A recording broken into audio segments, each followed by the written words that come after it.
Sí, venimos de hacer una elección importante en las PASO, logramos ser la tercera fuerza en todo el país, en la provincia de Buenos Aires. Creo que es muy importante que ahora de cara al 14 podamos revalidar la muy buena elección que hicimos, conquistando bancas en el Congreso Nacional. Nosotros tenemos que renovar 2 bancas por la provincia de Buenos Aires y si crecemos de lo que obtuvimos en las PASO, que fue la mejor elección que hizo el Frente de Izquierda, ¿no? Desde que existimos hace 10 años, en la mejor PASO que hicimos. Por eso tenemos la expectativa, sobre todo porque hay muchos mensajes de apoyo, de aliento y gente que no fue a votar, que nos dice que ahora nos va a ir a votar. Otra gente que quizás apostó a otras fuerzas políticas que también empezaron a ver la propuesta del Frente de Izquierda. Y me parece que eso es muy importante, pensando de cara no solamente la elección, sino lo que se viene después de la elección con el acuerdo con el Fondo Monetario Internacional, este acuerdo que están convocando a todas las fuerzas políticas, de la cual obviamente el Frente de Izquierda no va a ser parte, para pagar una deuda completamente ilegal, ilegítima, fraudulenta. Y me parece que nuestras propuestas han concitado el apoyo de importantes sectores, como el planteo de la reducción de la jornada laboral a 6 horas, para generar empleo genuino, es decir, repartir las horas de trabajo entre aquellas personas que hacen 10, 12 horas por día y quienes no tienen empleo, que esto permitiría, esta reducción, crear nuevos turnos en empresas y fábricas donde estos trabajadores desocupados puedan tener un trabajo genuino, sino obviamente afectar el salario, es decir, con un salario igual a la canasta familiar. Eso me parece que ha sido una propuesta de las pocas que se han escuchado en la campaña, que es de avanzada, digamos, ¿no? Y que se plantea resolver este tema. Lo mismo con el plan de obras públicas, construcción de viviendas que son tan necesarias hoy en la Argentina, y también motorizaría el empleo en la construcción, ¿no? Claro. Eso también es otro de los elementos principales que hemos planteado en la campaña, y me parece que mucha gente ve que nuestros planteos y propuestas no son una promesa de ocasión porque hay una elección. Después vos escuchás a uno o otro que te prometen y hacen lo contrario cuando llegan al gobierno, sino que están respaldados por una práctica de todos los días, ¿no? Junto a las distintas luchas de las mujeres, de los trabajadores, de la juventud, en defensa del medio ambiente. Es decir, hay una práctica que mucha gente reivindica y que quizás, aunque no comparte el conjunto de nuestros planteos, a diferencia de otras elecciones, sí esta vez se ha volcado a apoyar a la izquierda, ¿no? Claro, ustedes tienen la ventaja que no han sido gobierno, entonces no tienen el archivo, digamos, que tienen los demás, ¿no? Que los condena un poquito, porque sí, evidentemente este es un eterno déjà vu. Siempre gobernaron, se han alternado en el gobierno y han aplicado las mismas recetas y nos trajeron hasta acá, digo, 40% de pobres, 55% de niñas, niños, adolescentes que claro. son pobres en Argentina, un endeudamiento sideral, la fuga de capitales. Fíjate que ahora se publicó este informe de Pandora Paper, donde aparecen los empresarios y millonarios de la Argentina en los paraísos fiscales, y de las 10 principales familias más ricas del país, 9 están en el informe, porque la plata no es que la invierten, acá el problema no es que los trabajadores tienen muchos derechos, el problema no es que hay que bajarle los impuestos a los ricos, etcétera, y así van a venir las inversiones. El problema es que se las llevan afuera para eludir y evadir impuestos, que son impuestos, digo, que después la gente tiene que pagar, porque claro. Los impuestos que no pagan ellos, que ellos evaden y eluden, después todo lo pagamos con el IVA, con otros impuestos que somos los que tenemos que sostener la mayoría del pueblo, que ya no tiene ni siquiera para comer en muchos casos. Ahora, Nicolás, ¿cómo se consiguen recursos, inversiones y demás para salir de lo que venimos sufriendo durante tantas décadas? Porque si no es con préstamos, si no es con inversión genuina, ¿cómo es? Bueno, ¿Cómo es la propuesta de ustedes? Bueno, justamente, o sea, lo primero que vos tenés que ver es el drenaje constante de dólares que tiene la Argentina. Por un lado, en los pagos de la deuda, ¿no? Hace poquito, mes y medio más o menos, habremos pagado 2.000 millones de un vencimiento al Fondo Monetario Internacional, nada más, ¿no? Lo estipulado para pago de deuda este año son 6.000 millones de dólares, también contemplando los pagos a los especuladores privados. Después vos tenés la fuga de capitales que hablábamos recién y esta elusión y evasión que se va a los paraísos fiscales. Solo de impuestos, la base, el mínimo, son alrededor de 2.600 millones de dólares que el Estado argentino pierde de base. Algunos calculan que podría llegar a 15, 18 mil millones de dólares que se pierden por eso. Después vos tenés las remesas de utilidades, montones de empresas extranjeras que envían a sus casas matrices. Tenés distintos factores que hacen que muchas veces se dice no, las inversiones. Bueno, primero todos esos recursos deberían quedar en el país. Si vos tenés todos esos recursos, bueno, podés planificar un plan de obras públicas, podés pensar en un montón de cuestiones que hoy son difíciles, porque no, a ver, presupuesto para educación, para la salud pública, son recursos que no están para eso, ni para vivienda, están para que se lo lleven. Entonces, ahí es para nosotros ese es el primer punto. Y después, con respecto a la reducción de la jornada laboral, nuestro equipo económico hizo un cálculo, que si vos afectás solo a las grandes empresas con esta medida, que estamos hablando de el 2% de las empresas de la Argentina, las más grandes, podrías crear 900.000 puestos de trabajo. Es decir, que sería un cambio grande, ¿no? Porque ¿qué pasa con muchos pequeños comerciantes? Hoy, ¿qué es lo que está pasando? La gente no tiene plata, ¿no? ¿Con qué vas a consumir si tenés una jubilación de indigencia? ¿No? Muchos jubilados y jubiladas que cobran una jubilación que realmente es por debajo de la indigencia. Los salarios cada vez pierden más con respecto a la inflación. Entonces, 4 años consecutivos perdiendo el salario.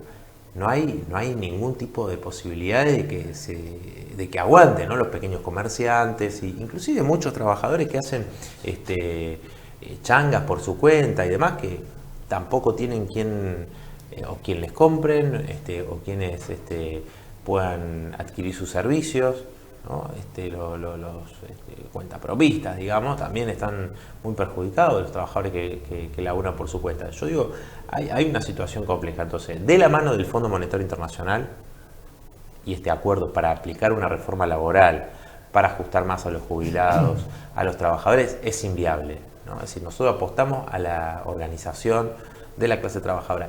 Es la única forma. Los grandes grupos empresarios, los poderosos, no entienden otro lenguaje. No hay otro lenguaje que entiendan que no sea el de la movilización popular. Y eso es lo que se ha visto, por ejemplo, en Chile, en Colombia, en un montón de lugares, donde si se discuten un montón de cosas y se empiezan a cambiar, tiene que ver con esa fuerte rebelión que estamos viendo en los últimos años, ¿no? Nicolás, se habla mucho de que este no es un problema económico, sino que es un problema político. Si convocan a la izquierda a acordar ciertos temas que, bueno, son de agenda, digamos, común para salir de una crisis, ¿ustedes estarían dispuestos a participar o no?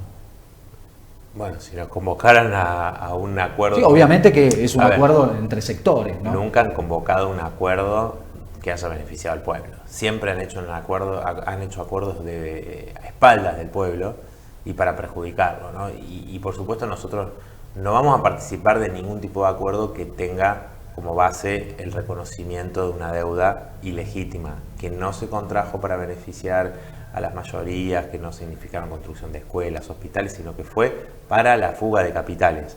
Y la deuda está asociada al crecimiento de la pobreza de todos estos años, obviamente.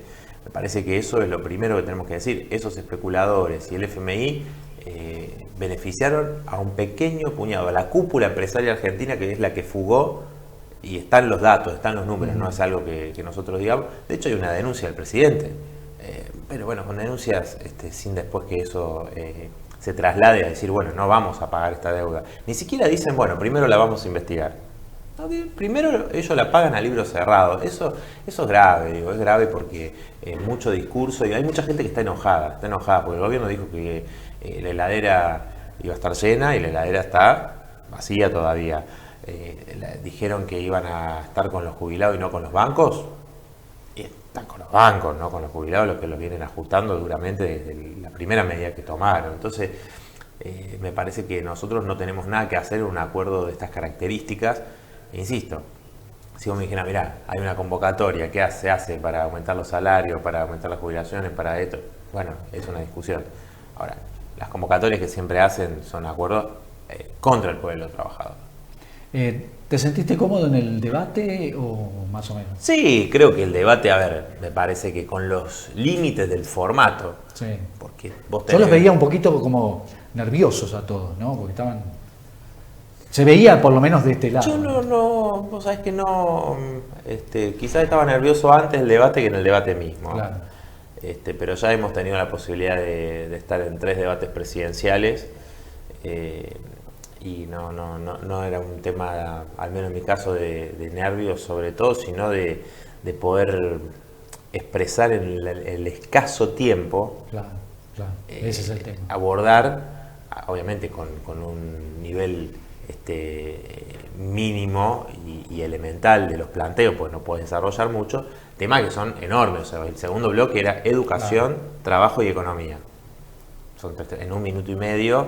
Se quedaban todos sin tiempo. Y 1 minuto, claro, es como difícil, digamos, poder expresar. Entonces, digo, pero más allá de ese formato, yo creo que dejamos muy clara la postura del Frente de Izquierda y contrastó mucho con los demás candidatos y candidatas. Me parece el planteo de la izquierda resaltó en ese sentido y después, obviamente, en la pregunta final es otro de los límites que tiene el debate. Sí.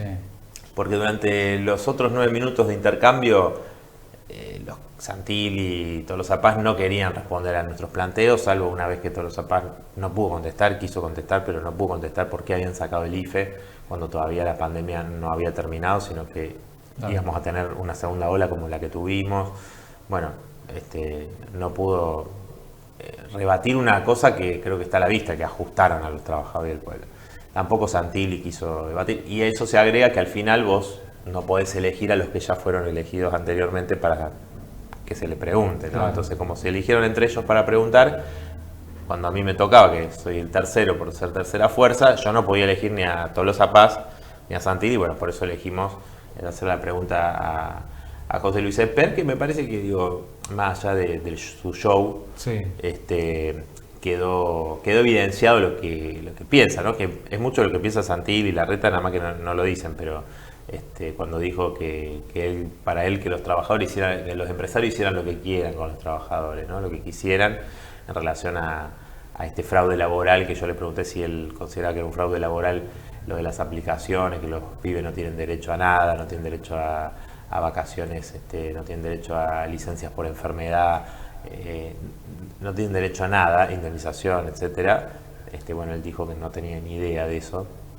No sé si no lo sabe porque realmente vive muy ajeno a la realidad de la mayoría trabajadora, pero se la pasa diciendo que si flexibilizamos a las leyes laborales, quitando las indemnizaciones, etcétera, se va a crear empleo, cosa que no ha sucedido en las oportunidades que se aplicó esa política, ¿no?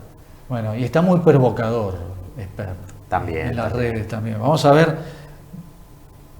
lo que hizo precisamente con... Debate aludiendo a con vos. Nicolás del Caño. Nico, ¿me contestás sobre la empresa offshore? Dale. ¿Eh? ¿Cómo? Bueno, un poquito agresivo estuvo, ¿no? Bueno, En fue en el debate también, él cuando no pudo contestar, no pudo responder, se puso muy agresivo.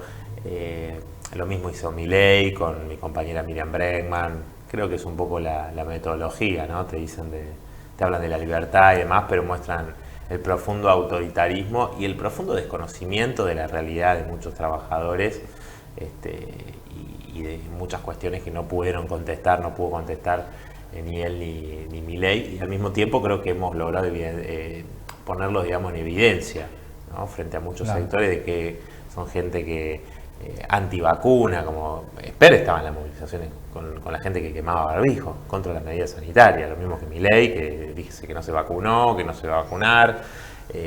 Terminó contagiando igual, te digo. Bueno, ustedes los contagió, ustedes, o sea, acá en el canal ustedes Lo sufrieron lo que son los antivacunas. Bueno, dicen que el cambio climático y el problema ambiental es un invento del comunismo. Cuando la ONU hace los informes que habla de... Bueno, me parece que... Y después son profundamente misóginos y están en contra de cualquier derecho de las mujeres. Fíjate que bueno, llegó a hablar en contra de que exista la educación sexual integral en las escuelas, ¿no? Que bueno, tuve que parar el carro porque atrasa realmente, ¿no? Nicolás, bueno, muchas gracias por este contacto. De acá me decías que te van a la sur de la provincia. Sí, vamos a estar hoy y después ya para la tarde nos vamos para el sur, para el lado de Olavarría, Azul, para aquellos lados, a seguir con la campaña del Frente Izquierdo.